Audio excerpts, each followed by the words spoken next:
This video is brought to you by John Robson Guitar Tuition.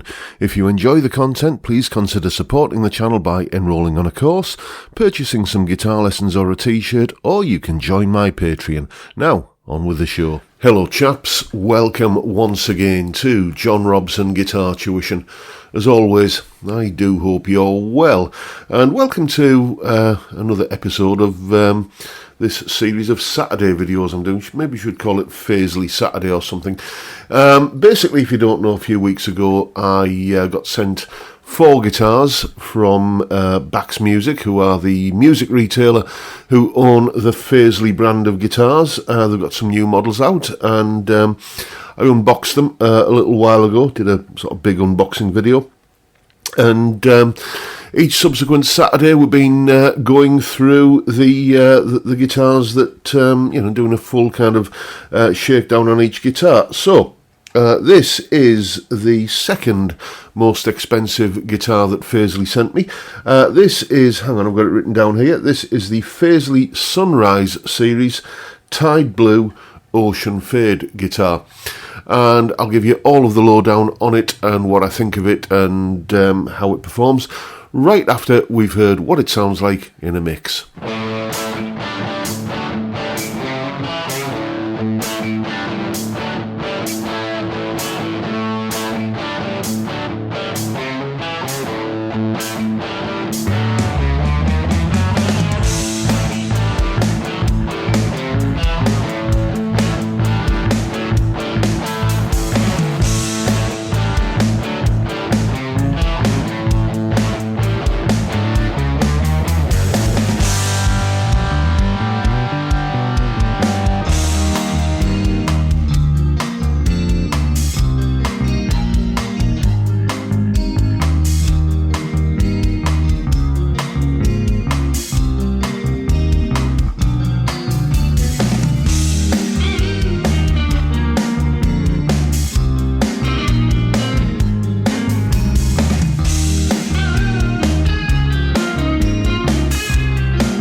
And as always, you'll find a full tab for that piece of music in both Guitar Pro and PDF formats, along with a clip of me playing it and a jam track to play along with yourself. All of that is up on my Patreon page. There's the address, link in the description. As I'm sure you know by now, $3 or £2.50 a month gets you access to all of these additional goodies that go along with these YouTube videos. A massive, massive thank you to everyone who supports me in that or any of the other ways, all of which are down in the description. A little bit more housekeeping. The settings I was using there, as always, it was the Blue Guitar Amp 1 Mercury edition on the Vintage channel, which is sort of an old school Marshall-y kind of tone. That's the sound that you're hearing on that kind of power chord riffy part.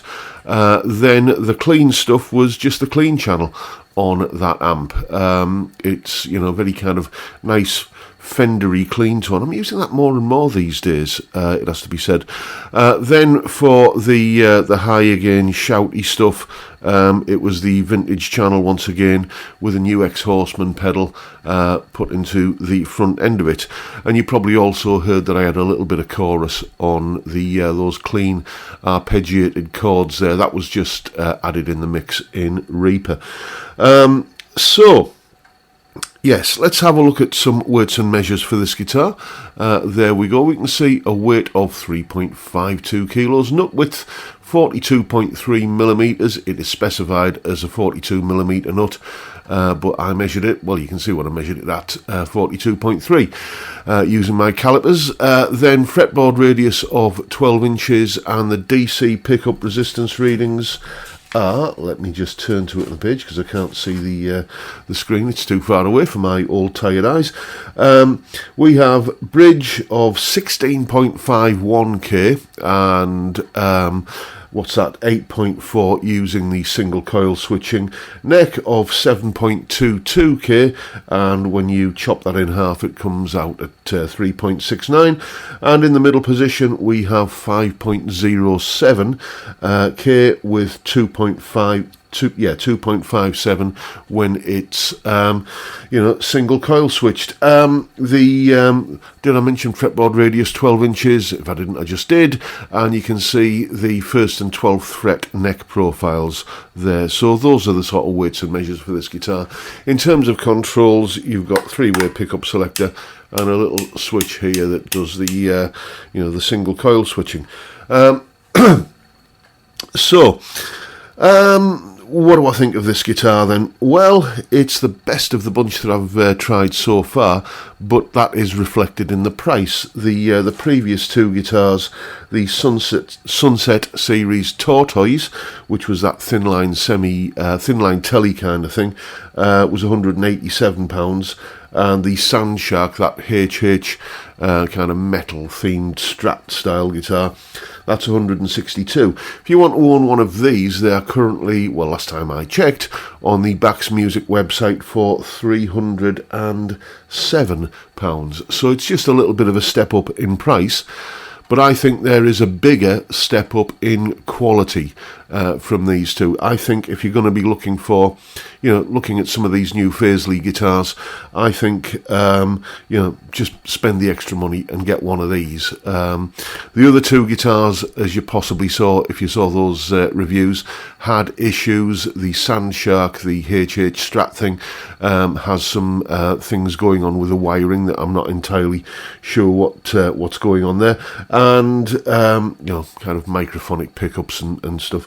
And the Tortoise, which is the thin line tele thing, had a bit of an issue with the truss rod. But if you saw that video, you will know all about that.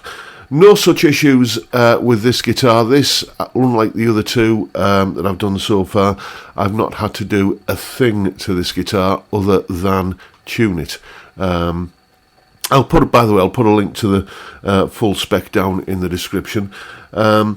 But, it's no kind of action requirements, no intonation requirements, no truss rod or anything like that. Just pulled it out the box, tuned it up, and it was good to go.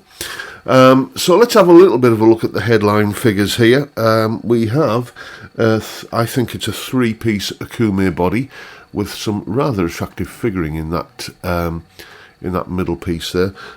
Is it 3-piece? And count 1, 2, 3. Is that? Yeah. There's something that looks like a seam line there, but I don't think it is. So I'm going to say, let's call it a 3-piece body. Recessed control plates, or recessed plates on the back of the control and the trem plate there. Nice kind of sculpted neck join there. Of course, we have a roasted maple neck with 22 medium jumbo frets and locking tuners. So it's a lot going on for just a shade over £300. You may have noticed that this guitar has a trem. It's a Wilkinson trem, Wilkinson 2-point trem, and you may have noticed that I didn't do anything with that in the demo piece earlier. The reason for that is twofold. One, I'm not really a big user of a trem, so I'm not probably going to show it off to its best, kind of in its best light.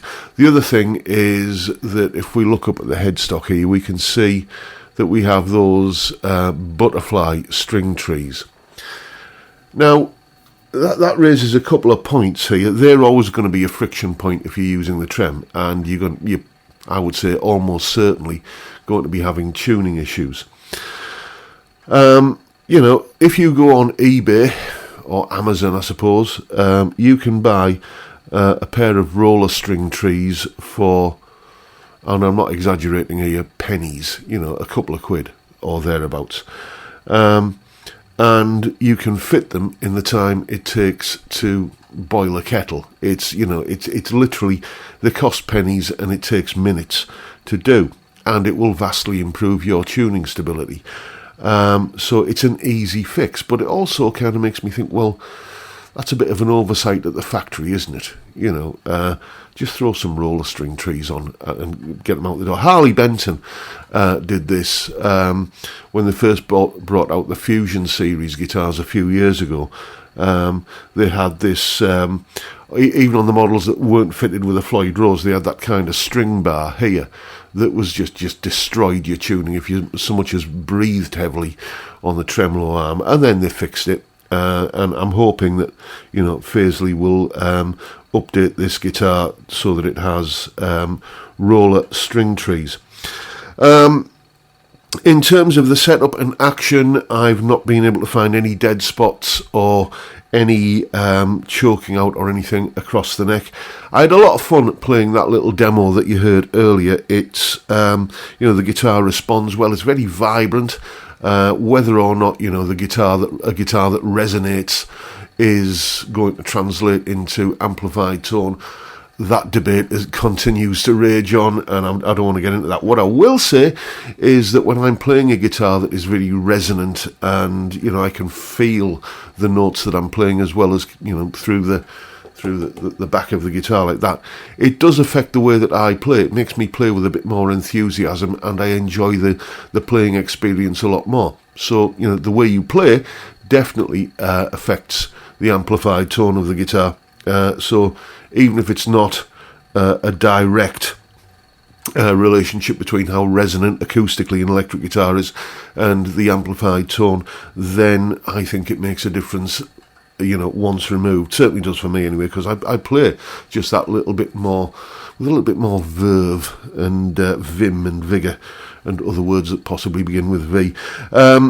So yeah, I really enjoyed playing this guitar, and out of all of the ones that I've tried so far, it's the one that I would be possibly tempted to. I don't know, the tortoise, the thin line tele. That was if it hadn't been for the truss rod issue that one had, I might have been tempted to grab one of those. But this one is, I'm not saying I'm getting gas for it, but if you kind of made me choose which one I've enjoyed the most, I'd say it was this one. The only thing I don't really like about it, to be honest with you, is this finish. I know that's probably going to be a bit of a minority opinion. It does look absolutely stunning with this sort of quilted maple veneer and this kind of fade. But it's just, I don't know, it's just got a whiff of the footballers' wives or Liberace kind of aesthetic going on with it, and that's not really my cup of tea. But I understand that is, something that is that puts me in a bit of a minority. So if you have, about £300 or thereabouts to spend, and you want a twin humbucker T-style guitar with a trem and a nice looking maple top and a roasted maple neck, there's very few alternatives out there. There's only a couple that I could really find that sort of tick those boxes. Obviously, there is the Harley Benton Fusion T. That is a little bit more expensive, £325. And that one has the stainless steel frets that this guitar doesn't have, and it also does have the roller string trees. So you could spend quite a bit more money and get the Larry Carlton T7 FMNT. That's £477 there. And the thing about those Sire Larry Carlton guitars, the necks on them are absolutely astonishingly good, really, just with those rolled fretboard edges. That said, the fretboard edges on this, I wouldn't say they're rolled, but they're not like a kind of hard edge either. They've got they're a little bit softer than a standard kind of budget guitar neck. Are we allowed to call a £300 guitar a budget guitar? Some people would, some people wouldn't, I suppose. Oh, I forgot to mention tusk nut as well. So, you know, it doesn't have the stainless steel frets like the Harley Benton, but the neck profile is a little bit more rounded, a little bit more towards the neck fretboard edges rather, a little bit more towards the Sire Larry Carlton kind of feel. If I were to just didn't know anything about Fazley guitars and I were to pick this guitar up and play it and I didn't know anything about the brand and somebody asked me to estimate how much a guitar like this would cost, it would be more than £307. It feels, in terms of build quality, fit and finish and everything, it feels much more kind of Fender Player Series kind of level, you know, which is a significant step up in price from something like this. So there you go, folks. That is my review of the Fazley Sunrise Series Tide Blue in Ocean Fade. Make of it what you will. Hope you've enjoyed this little video and me blethering away about what I think about this guitar. And if that's the case, please hit the subscribe button and the notification bell if you haven't already done so.